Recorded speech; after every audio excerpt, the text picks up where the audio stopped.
Guys, good morning. Anong oras na ba? Parang 10 o'clock na ata. Okay, 10:26. Okay. Andito ako sa Santa Rosa, guys. Nandito ulit kami para maligo daw yung bata. Sundin ko dala ko yung towel. Bahay ni Ate Beng. Tita po ng gusto. Yan, maglalakad tayo sa sobrang init. Init. Mainit pero mahangin siya. Maganda din yung dito. Minsan-minsan kailangan mo din magbilad sa araw. Ito yung clubhouse nila. Ayan. Sulaw. Susulaw ako. Diba? Ayan nga kasi linggo ngayon. Linggo nga ngayon kasi kahapon. Kahapon nag-ano din kami ng party. May birthday party. Kaya pagkahapon, bumiyahe kami papunta ng Santa Rosa. Ayan. Pumunta lang kami dito para maligo yung bata. Swimming sa swimming pool.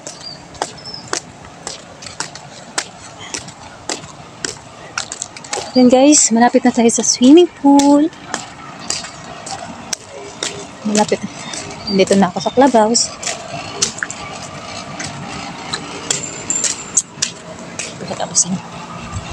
Yan, andito na tayo.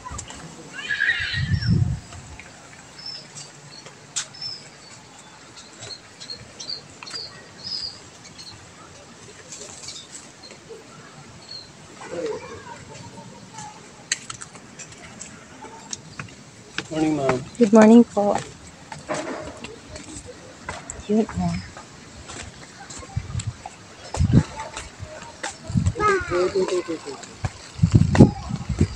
Siya.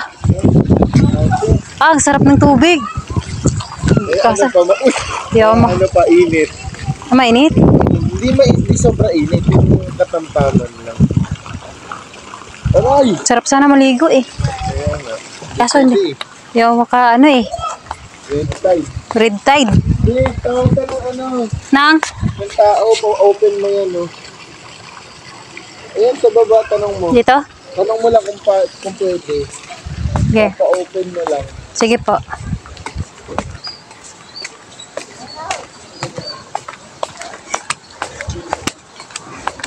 Mainit ang araw sa araw-araw. Opo.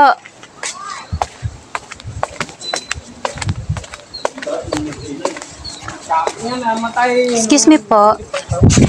Pwede po pabuksan yung Pwede nga rin sa ng bayo. hindi po pwede. Kasi loss po ng hangin. Sige po, sige po. Baka po kasi tumampo po sa inyo. Natagilid po kasi yan. Kaya po delikado po sa inyo pagka... Sige po. Lalakas po kasi hangin kaya... Kaya nga po eh. Mas lalo po kasi mas grasa po. Oo nga po eh. Di po. Happy. Okay lang. Thank you po, okay lang. Thank you. Doon ka na Bye-bye. sa silid tayo. Dala ka na na upuan. Ito, pwede po dito magyan po. Lagyan ko na lang po kayo ng upuan.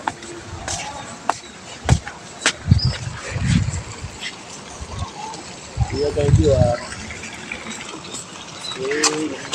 Salamat po. Di ko nadala yung isang towel. Okay lang, yung pendesyo na lang. Kasi sabi ni ate maligo daw siya eh. Sino? Si ate. Oo. Ayan guys, relax muna while nag-aantay sa dalawa.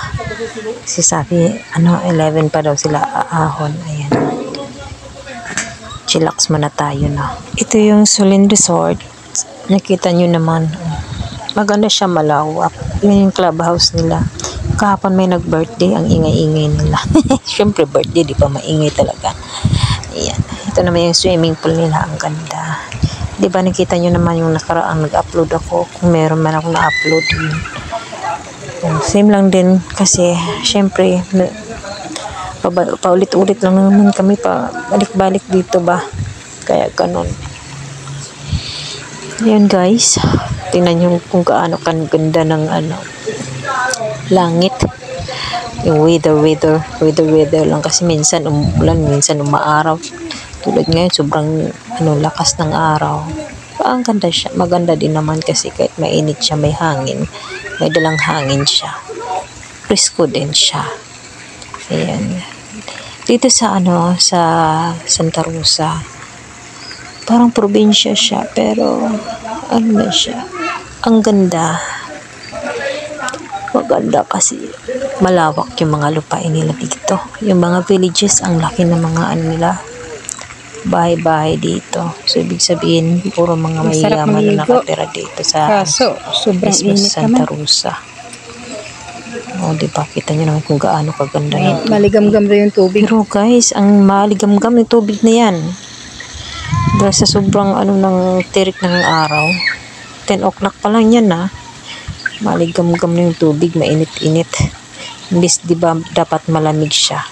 Pero maaligamgam siya kasi wala siyang kahoy na alam mo yun na sana matakpan yung swimming pool.